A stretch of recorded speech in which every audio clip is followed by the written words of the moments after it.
Hello everybody. आज मैं आप लोगों के लिए लाई हूँ कक्षा 9 की हिंदी पाठ्य पुस्तक से पाठ संख्या 5, जिसका शीर्षक है वैज्ञानिक चेतना के वाहक चंद्रशेखर वेंकट रामन जी। बच्चों, इस पाठ को आगे पढ़ने से पहले हम इसके लेखक के बारे में जानकारी प्राप्त कर लें। इसके लेखक का नाम है श्री धीरंजन मालवीय जी। धीरंजन मालवीय जी का जन्म बिहार के नालंदा जिले के डुमरावा गांव में 9 मार्च को 1952 में हुआ था।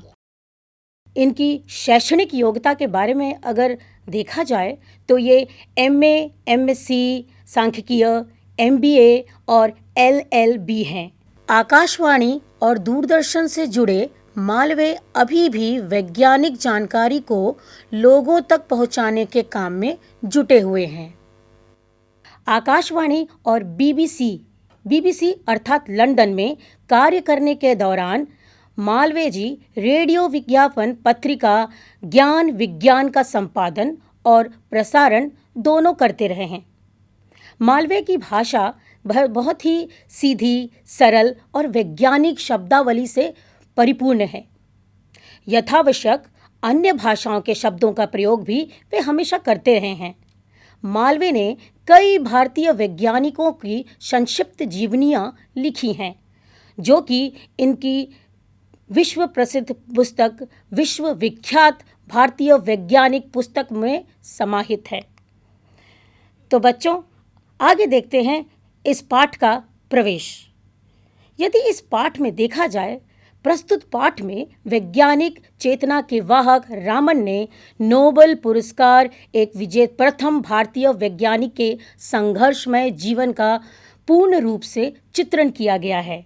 वेंकट रामन कुल 11 साल की उम्र में मैट्रिक अर्थात 10th विषय योग्यताओं के साथ इंटरमीडिएट भौतिकी और अंग्रेजी में स्वर्ण पदक के साथ BA और प्रथम श्रेणी में MA के करके मात्र 18 साल की उम्र में ही कोलकाता में भारत सरकार के फाइनेंस डिपार्टमेंट में सहायक जनरल अकाउंटेंट नियुक्त कर लिए गए थे। इनकी प्रतिभा से इनके अध्यापक तक आश्चर्यचकित थे। भौतिकी अर्थात इस विषय को आज हम फिजिक्स के नाम से जानते हैं। सन 1930 में नोबेल पुरस्कार पाने वाले CV रामन ने अपने एक मित्र को उस पुरस्कार समारोह के बारे में लिखा था। उन्होंने पत्र में लिखते हुए ये कहा था कि जैसे ही मैं पुरस्कार लेकर मुड़ा और देखा कि जिस स्थान पर मैं बैठाया गया था उसके ऊपर ब्रिटिश राज्य का यूनियन जैक लहरा रहा है, तो मुझे अर्थात CV रामन जी को बड़ा ही अफसोस हुआ कि मेरे दीन भारत की अपनी कोई पताका तक नहीं है। इस एहसास से ही उनका गला पूरी रूप से भर आया था और वह वहीं पर फूट फूट कर रोन पड़े थे। चंद्रशेखर वेंकट रामन भारत में विज्ञान की उन्नति के चीर आकांक्षी थे तथा भारत की स्वतंत्रता के पक्षधर में थे। वे महात्मा गांधी को अपना एक अभिन्न मित्र मानते थे और नोबेल पुरस्कार समारोह के बाद एक भोज के दौरान उन्होंने कहा था कि मुझे एक बधाई का तार अपने सर्वाधिक प्रिय मित्र अर्थात गांधी जी से प्राप्त हुआ है, जो इस समय जेल में थे। तो एक मेधावी छात्र से महान वैज्ञानिक तक के रामन की संघर्षमय जीवन यात्रा और उसकी उपलब्धि की जानकारी यह पाठ हमें बखूबी रूप से कराता है। बच्चों, चलिए आगे देखें पाठ का विवरण। पाठ में बताया गया है कि पेड़ से सेब गिरते हुए तो लोग सदियों से देखते आ रहे हैं, मगर सेब के गिरने के पीछे के रहस्य को सबसे पहले न्यूटन ने उजागर किया था। ठीक उसी प्रकार विराट समुद्र की नील वर्णीय आभा भी असंख्य लोग आदिकाल से ही देखते आ रहे थे, मगर इस आभा पर पड़े रहस्य के पर्दे को हटाने के लिए हमारे सामने प्रस्तुत हुए हैं सर चंद्रशेखर वेंकट रामन जी। बच्चों, इसमें कई शब्दों के शब्दार्थ भी बताए जा रहे हैं, जैसे विराट अर्थात विशालकाय, आभा, आभा अर्थात चमक, असंख्य अर्थात अनगिनत। तो बच्चों, बात करीबन सन 1921 की है, जब रामन जी समुद्री यात्रा पर गए थे। जहाज के डेक पर खड़े होकर जब वे नील समुद्र को निहार रहे थे, प्रकृति प्रेमी रामन को बहुत ही अच्छा लगता था प्रकृति के इस सुंदरता को निहारना। वे समुद्र की नीली आभा में घंटों खोए रहते थे। लेकिन रामन केवल भावुक एक प्रकृति प्रेमी ही नहीं थे, बल्कि उनके अंदर एक वैज्ञानिक की जिज्ञासा भी उतनी ही सशक्त थी। यदि यही तो जिज्ञासा उनसे यह सवाल कर बैठी कि आखिर समुद्र का रंग नीला क्यों है और कोई रंग क्यों नहीं है, रामन सवाल का जवाब ढूंढने में बस तत्पर होके लग गए। जवाब ढूंढते ही वे विश्वविख्यात बन गए। बच्चों, यहाँ पर जिज्ञासा का अर्थ होता है जानने की इच्छा रखने वाला। विश्वविख्यात अर्थात संसार में प्रसिद्ध। आगे रामन का जन्म 7 नवंबर सन 1888 को एक तमिलनाडु के तिरुचिरापल्ली नगर में हुआ था। पिता इन्हें बचपन से ही गणित और भौतिकी पढ़ाते थे। कॉलेज की पढ़ाई उन्होंने पहले ABN कॉलेज तिरुचिरापल्ली में से की और फिर प्रेसिडेंसी कॉलेज मद्रास से की। BA और MA दोनों ही परीक्षाओं में उन्होंने काफ़ी अच्छे अंक प्रस्तुत किए। रामन जी का मस्तिष्क विज्ञान के रहस्यों को सुलझाने के लिए बचपन से ही बेचैन रहता था। अपने कॉलेज के ज़माने से ही उन्होंने शोध कार्यों अर्थात शोध कार्यों में दिलचस्पी लेना शुरू कर दिया था। उनका पहला शोध पत्र यानी कि फिलोसॉफिकल मैगजीन में प्रकाशित हुआ था। उनकी दिली इच्छा यही थी कि बस वो अपना सारा जीवन शोध कार्य को ही समर्पित कर दें। मगर उन दिनों शोध कार्यों को पूरे समय के कैरियर के रूप में अपना लेना, इसके लिए कोई खास व्यवस्था नहीं हुआ करती थी। प्रतिभावान छात्र सरकारी नौकरी की ओर ज़्यादा आकर्षित हुआ करते थे, तो रामन जी भी अपने समय के अन्य सुयोग्य छात्रों की भांति भारत सरकार के वित्त विभाग के अफसर बन गए थे और उनकी तैनाती उस समय हुई थी कलकत्ता में। बच्चों, शोध कार्य अर्थात अनुसंधान के कार्य, जिसे हम आज रिसर्च वर्क के नाम से जानते हैं। प्रतिभावान अर्थात तेज बुद्धि वाला। वित्त विभाग अर्थात आय और व्यय से संबंधित विभाग।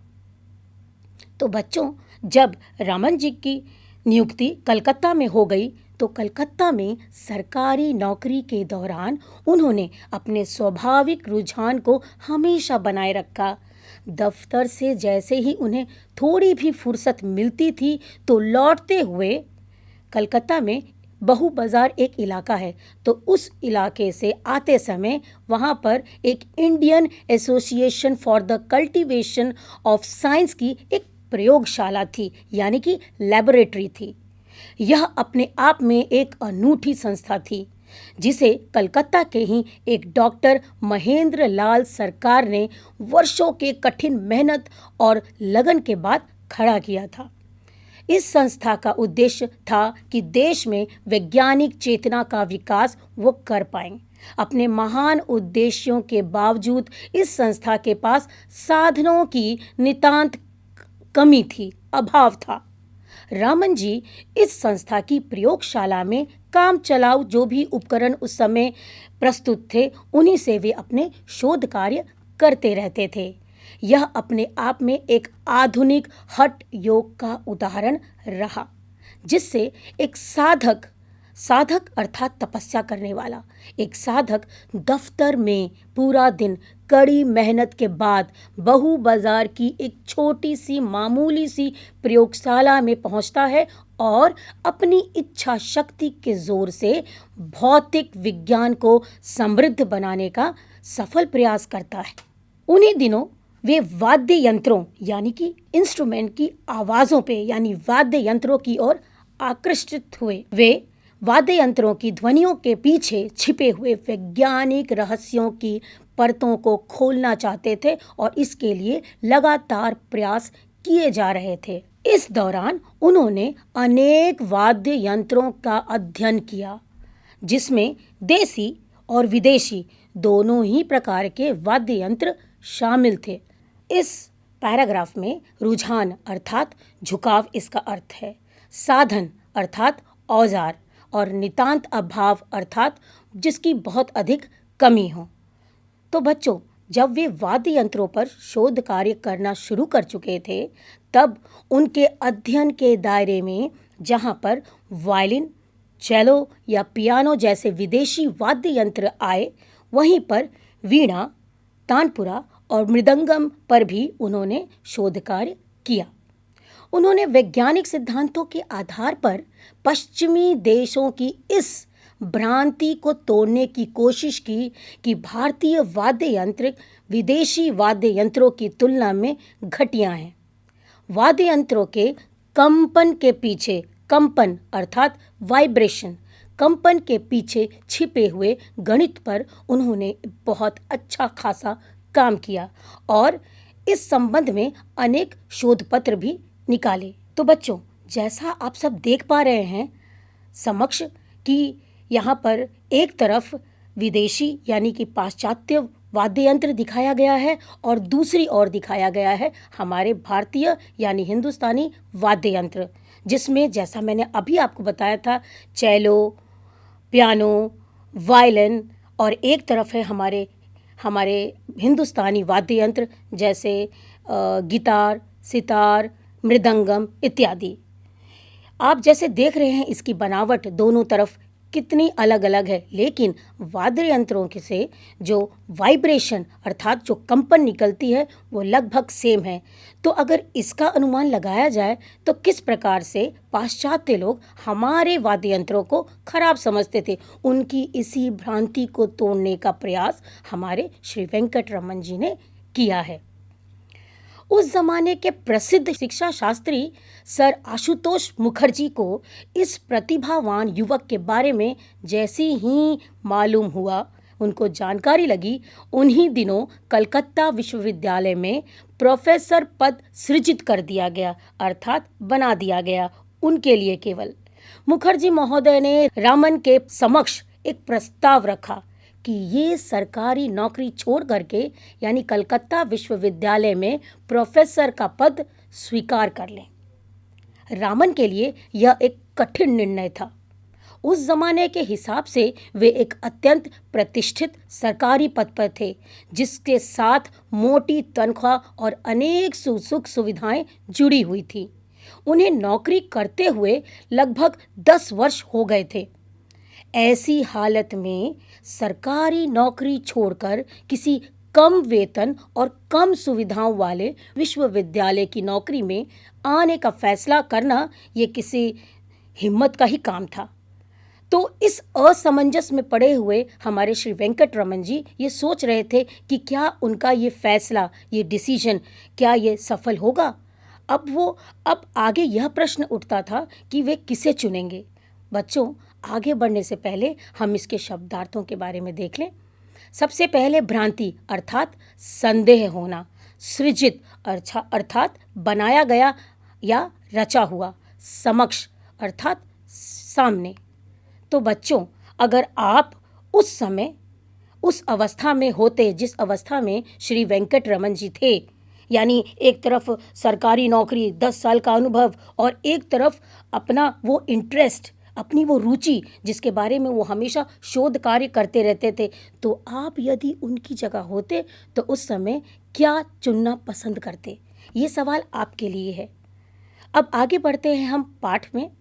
रामन सरकारी नौकरी की सुख सुविधाओं को अंततः छोड़ करके 1917 में कलकत्ता विश्वविद्यालय में उन्होंने नौकरी कर ली। उनके लिए सरस्वती की साधना सरकारी सुख सुविधाओं से बहुत अधिक महत्वपूर्ण थी। कलकत्ता विश्वविद्यालय के शैक्षणिक माहौल में वे अपना पूरा समय अध्ययन और अध्यापन में लगाते थे। 4 साल यूं ही बीत गए, यानी 4 साल बीत गए अर्थात 1921 में जब वे समुद्र यात्रा के दौरान जब रामन के मस्तिष्क में समुद्र के नीले रंग की वजह जब यह सवाल हिलोरे लेने लगी अर्थात जब सवाल उठने लगे, तो उन्होंने आगे इस दिशा में अनेक प्रयोग किए, जिसकी परिणति रामन प्रभाव की खोज के रूप में हुई। अध्ययन अर्थात पढ़ना, अध्यापन अर्थात पढ़ाना, परिणति अर्थात प्रमाण। तो अब देखते हैं उन्होंने कौन सा नया शोध कार्य लिया। रमन प्रभाव, जिसे हम कहते हैं रमन इफेक्ट्स, आपने इसका नाम अवश्य सुना होगा। तो आइए अब जानते हैं रमन इफेक्ट क्या है। रामन ने अनेक ठोस रवों और तरल पदार्थों पर प्रकाश की किरणों के प्रभाव का अध्ययन शुरू कर दिया था। उन्होंने यह पाया कि जब एक वर्णीय प्रकाश की किरणें किसी तरल या ठोस पदार्थ या रवेदार पदार्थ पर से होके जब गुजरती हैं, तो उसके वर्ण में परिवर्तन आ जाता है। वजह यह होती है कि एक वर्णीय प्रकाश की किरणों के जो प्रोटॉन्स होते हैं, जब तरल या ठोस रवे से होकर गुजरते हुए इनके अणुओं से टकराते हैं, तो इस टकराव के ही परिणाम स्वरूप वे या तो ऊर्जा का कुछ अंश खो देते हैं या फिर कुछ अंश पा लेते हैं। दोनों ही स्थितियों में प्रकाश के वर्ण अर्थात रंग में, कलर में थोड़ा बहुत बदलाव आता ही आता है। एक वर्णीय प्रकाश की किरणों में सबसे अधिक ऊर्जा बैंगनी रंग के प्रकाश में होती है। बैंगनी के बाद क्रमशः यानी इसके बाद नीले, आसमानी, हरे, पीले, नारंगी और लाल वर्ण का नंबर आता है। इस प्रकार लाल वर्णीय प्रकाश की ऊर्जा सबसे कम होती है। तो एक वर्णीय प्रकाश तरल या ठोस रवों से गुजरते हुए जिस परिमाण में ऊर्जा को खोता है या पाता है, उसका वर्ण परिवर्तन उसी हिसाब से हो जाता है। आइए इसके शब्दार्थों की तरफ चलें। ठोस रवों जिसको मैंने अभी पढ़ा है, उसका अर्थ होता है बिल्लर। प्रोटॉन होता है प्रकाश का अंग और क्रमशः अर्थात क्रम के अनुसार। तो बच्चों, रामन की खोज भौतिकी यानी फिजिक्स के क्षेत्र में एक क्रांति से कम न थी, वो क्रांति के ही समान थी। इसका पहला परिणाम तो यह हुआ कि प्रकाश की प्रकृति के बारे में आइंस्टाइन के विचारों को एक प्रायोगिक प्रमाण मिल गया था। उस समय आइंस्टाइन के पूर्ववर्ती वैज्ञानिकों ने प्रकाश को एक तरल रूप के रंग में माना था, मगर आइंस्टाइन ने बताया कि प्रकाश अति सूक्ष्म कणों की तीव्र धारा के समान है। इन अति सूक्ष्म कणों की तुलना आइंस्टाइन ने बुलेट से की और इन्हें क्या नाम दिया? प्रोटॉन। रामन के प्रयोग ने आइंस्टाइन की धारणा का एक प्रत्यक्ष प्रमाण दे दिया था, क्योंकि एक वर्णीय प्रकाश के वर्ण में परिवर्तन यह साफ तौर पर प्रमाणित करता है कि प्रकाश की किरण तीव्रगामी सूक्ष्म कणों के प्रभाव के रूप में उसी रूप से व्यवहार करती हैं। अब इसके शब्दार्थ देख लेते हैं। प्रायोगिक अर्थात प्रयोग से संबंधित। पूर्ववर्ती अर्थात पहले का। तीव्र धारा अर्थात तेज धारा। तो बच्चों, आज हमने इस पाठ में उनके रमन इफेक्ट के बारे में पढ़ा, उनके शोध कार्यों के बारे में भी पढ़ा। तो अब इससे संबंधित मैं कुछ प्रश्न आप लोगों के सामने प्रस्तुत करना चाहूँगी। रामन के अंदर के वैज्ञानिक जिज्ञासा का क्या, उनके अंदर जो वैज्ञानिक जिज्ञासा थी वो उनसे क्या प्रश्न पूछ बैठी? उनका जो वैज्ञानिक दिमाग था उसने उनसे यह पूछा कि क्यों समुद्र के पानी का रंग नीला ही क्यों होता है, किसी अन्य वर्ण का क्यों नहीं होता है? अगला प्रश्न है, वे सरकारी नौकरी की ओर क्यों आकर्षित हुए और उनकी तैनाती उस समय कहाँ हुई थी? तो वे सरकारी नौकरी की ओर इसलिए आकर्षित हुए क्योंकि उन दिनों शोध कार्यों को पूरे रूप से करियर को अपना लेना, इसकी कोई भी व्यवस्था नहीं की होती थी और अन्य प्रतिभावान छात्र जो थे वे सरकारी नौकरी की ओर आकर्षित होते थे और उनकी तैनाती उन दिनों कलकत्ता हुई थी। अगला प्रश्न है, रामन की दिल्ली इच्छा क्या थी, अर्थात वो मन से क्या चाहते थे, उनकी क्या इच्छाएं थी। उनकी इच्छा सिर्फ यही थी कि वे अपना सारा जीवन बस इन शोध कार्यों को समर्पित कर दें। अगला प्रश्न है, रामन के लिए नौकरी संबंधित कौन सा निर्णय कठिन था। बच्चों, यह प्रश्न पाठ पढ़ाते वक्त भी मैंने आपसे पूछा था कि यदि आप रामन की जगह उस समय होते तो आप क्या करते। क्या आप सरकारी नौकरी में ही लगे रहते या आप अपने रुचि के हिसाब से आप इस प्रोफेसर पद को अपना लेते। तो यह पूर्ण रूप से एक विचार करने वाला प्रश्न है, ये आपके ऊपर निर्भर करता है। ये तो बातें हमने श्री वेंकट रमन जी के बारे में कही, लेकिन यह प्रश्न केवल आपके लिए है। आप अपने मित्रों के साथ इसकी चर्चा करें और ये भी सोचें कि क्या उस समय लिया गया यह फैसला श्री वेंकट रमन जी का सही था या नहीं। अगर सही था तो क्यों, और अगर सही नहीं था तो क्यों नहीं था। इसी के साथ आज हम भाग पहला श्री वेंकट रमन की खोज का यह भाग यहीं पर समाप्त करते हैं। मैं फिर प्रस्तुत होंगी आपके साथ भाग 2 को लेकर के। धन्यवाद।